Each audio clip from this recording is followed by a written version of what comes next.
I'm a contract negotiator. I'm a developmental editor. I'm a strategist. I'm a middleman. I'm even a little bit of a psychologist. This is what I do as a literary agent. My name is Michael Carr, and I'm an agent with Veritas Literary, and this is How to Hook an Agent. And today I want to talk about why you may or may not need a literary agent. So the first thing to get to before I get back to those other things I mentioned is you might not actually need a literary agent. I'm not going to come here and say that my role is for everybody, and there are many cases where you probably don't need a literary agent. So let's go through a few of those first, and then I'll talk about when it might be necessary. First of all, you're just not ready professionally. Some people will email me and say, I'm looking for a literary agent and I've got this idea. Can you help me develop it? Or I need some editing. Maybe you can, whatever it is. They are just not there professionally. And there's nothing that I can do to help them at that point, nor would I want to waste my time, because the vast majority of people who are just starting off are never going to reach a professional level. You probably already know this. You've already been looking at people who are out there and they want to break into the field and they're just nowhere near, they're not producing enough. It's just kind of an idea and a dream. And when someone like that contacts me, it just is clear that they haven't done any research. That person doesn't need a literary agent now and may never need a literary agent. The next scenario might be if you are self-publishing. And there are certain self-published people who I work with, but most people who are out there self-publishing, even if they're being fairly successful, my job is just, there aren't contracts to negotiate. I don't need to work with editors. They're handling all those things themselves. They're looking for their own cover artists. They're finding their own editors. They are their own business people. They're putting their book out there in whatever format, electronic, print, audio. They're doing all that sort of work themselves. Some of those people do end up needing a literary agent once you've reached a certain level of success. There are certain things, even as a self-publisher, that you can't really do on your own. Principally, that is foreign rights sales or other subsidiary rights sales. So I have some writers who I've worked with who have been very successful on their own, and then they have sales sufficient to get them some interest overseas, or to negotiate a really solid audio rights deal that they might not be able to get the same terms or getting people to read. There are some people who sell so well that they can get right into audio, but for the most part, if you're one of those in-between people who can maybe sell 20 or 30,000 copies on your own, you might not be able to get the same sort of audio rights deal that I could get you. So I do work with some of those people. I don't have any prejudice whatsoever against self-publishing. In addition to having a traditional publisher myself for my own writing, I've also self-published work and had success there, and I've worked directly with audio people myself. And so I'm aware that this might not be a necessity, but this is a case where a self-publisher might need a literary agent. And then finally, I would say that if you are working with a smaller press, in this day and age, I don't necessarily recommend this. My idea is my general thinking about publishing is either go big or go indie. But if you are going to work with a smaller press that doesn't pay in advance or pays a minimal amount of advance, or has some sort of collaborative model where you're paying for some of the things and they're paying for some of the things. To be clear, not a vanity press. You should always stay away from vanity presses that charge you a lot of money and do nothing. But talking about a smaller press that may pay $500 for an advance, the terms aren't really negotiable. The ceiling is not sufficient to where it would make any sense for a literary agent to get involved, and you're better off working with that yourself. However, now we're getting to the part where you do need a literary agent and why. So if you are working with a larger publisher, one of the big 5 publishers, or you're working even with a larger independent press, say someone like Algonquin, actually they're not a good example, they're about to be purchased, but Kensington Books, somewhere along those lines, Crooked Lane Books.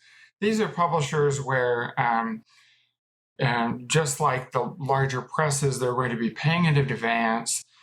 You need to negotiate that advance, and you're hoping to earn out that advance and earn royalties. And in most of those cases, unfortunately, this is something that a lot of aspiring writers rail against, there's a gatekeeper.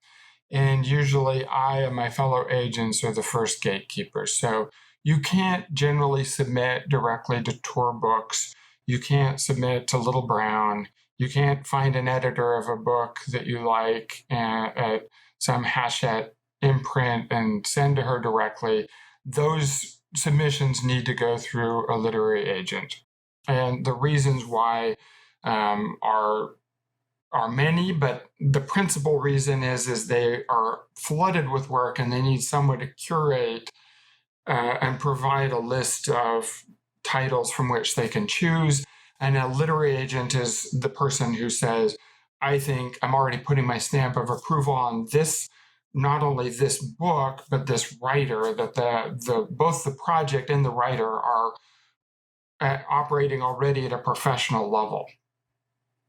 And so the editor can then select from 10 or 15 or 30 manuscripts instead of the hundreds or thousands that those of us who are accepting slush work can look through. So that is the one that most people are focusing on when they're aspiring writers. That's where we take our 15% commission from in their minds, and that's the bulk of our work, is to just get you in front of an editor and then let the editor select. That is true in the initial stages, but it quickly becomes less true as time goes on. So the secondary step then, once we get past me being the middleman between you wanting your work to be read by the person who can pay you money, is the contract negotiator. So once the contract comes through, then I have experience that I've looked at many, many contracts over the years, and I can tell where you're getting offered a good terms and where you can negotiate and where you can't negotiate. There's a good chance with a lot of these publishers, I've already negotiated some of the hard stuff. And I'm not going to get into contract details today, but suffice it to say that if you get in there, you might be a little bit lost. It's not that some people can't negotiate those things. It's not that someone might be looking at you might be able to research this and find out yourself. You might already be coming from enough of a publishing background that you understand a lot of these terms. So in certain cases, it's less essential than others, but for most people, they really don't understand what a book contract is going to look like. And they would, without a literary agent to work with the terms that are already there, would probably would be advised to hire an attorney. So they're paying for that anyway.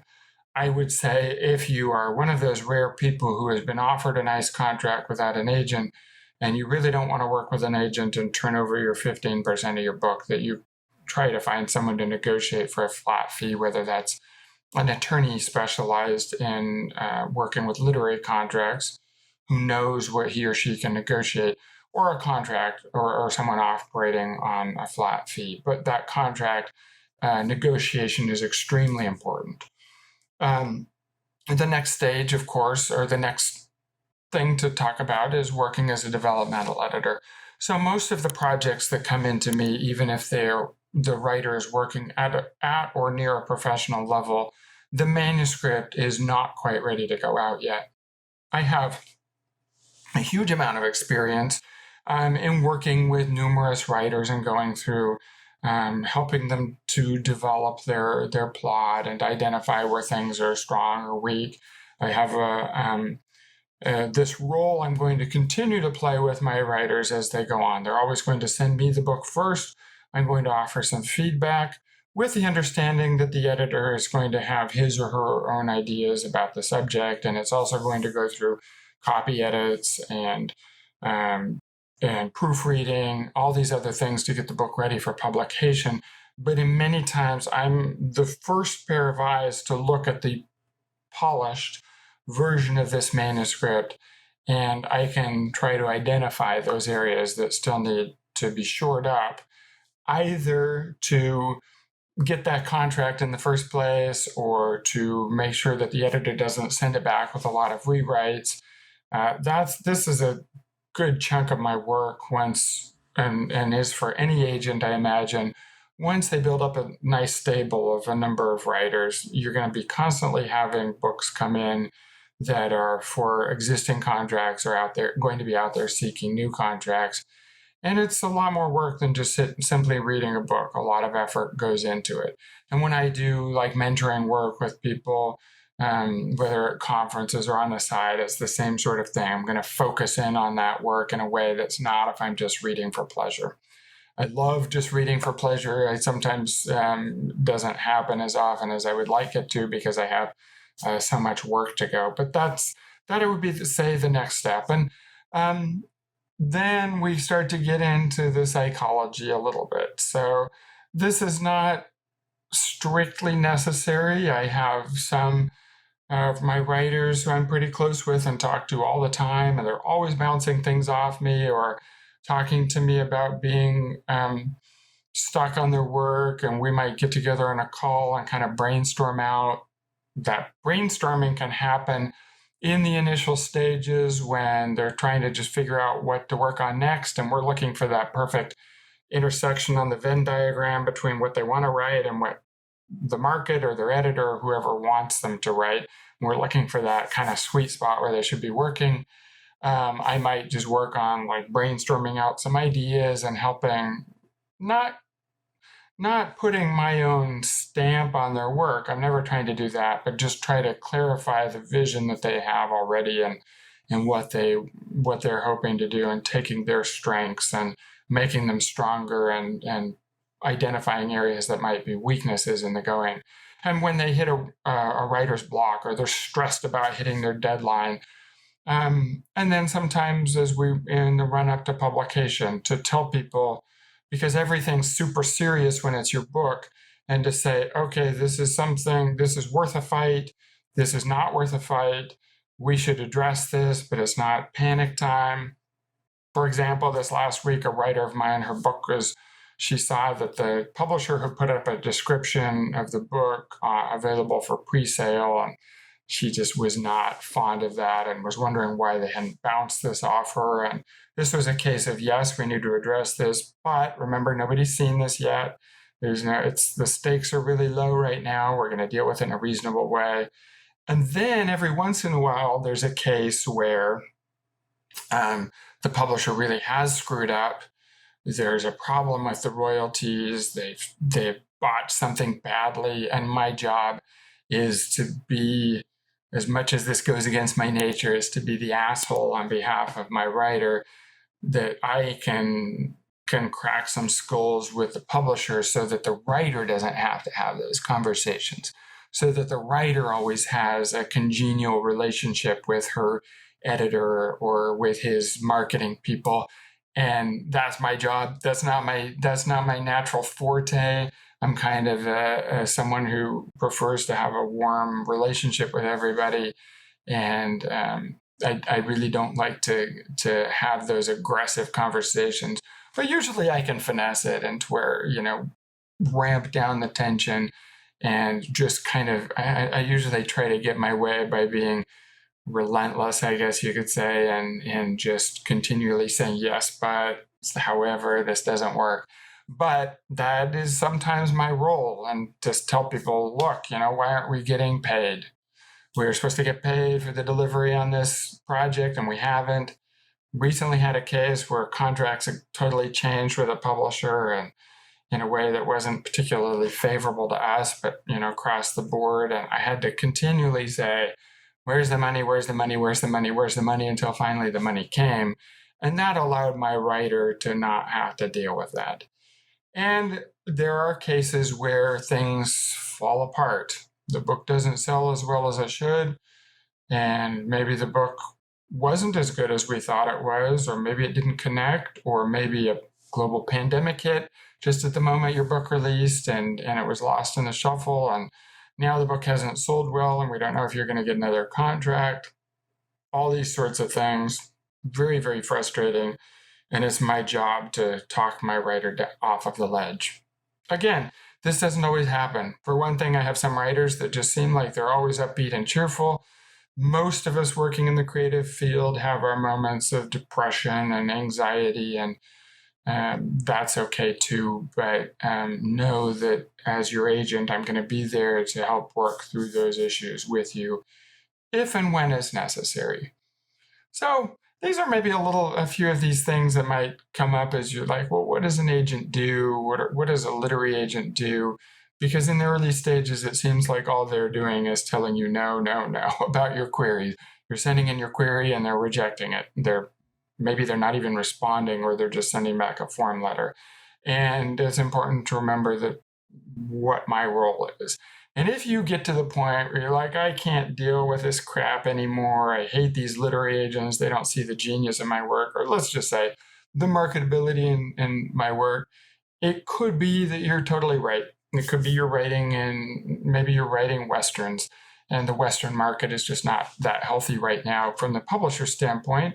But maybe as a self-published writer, you can find 5 or 10,000 readers, and you can make a good living with 5 or 10,000 readers. If there are consistent 5 or 10,000 readers that are willing to pay $6.99 for your independently published book, you can do just fine there. But you might not be able to find a literary agent. So it could be that we're wrong, but the industry is not. We're not idiots either. We're out there trying to serve a purpose in the marketplace. And that is why you might or might not need a literary agent.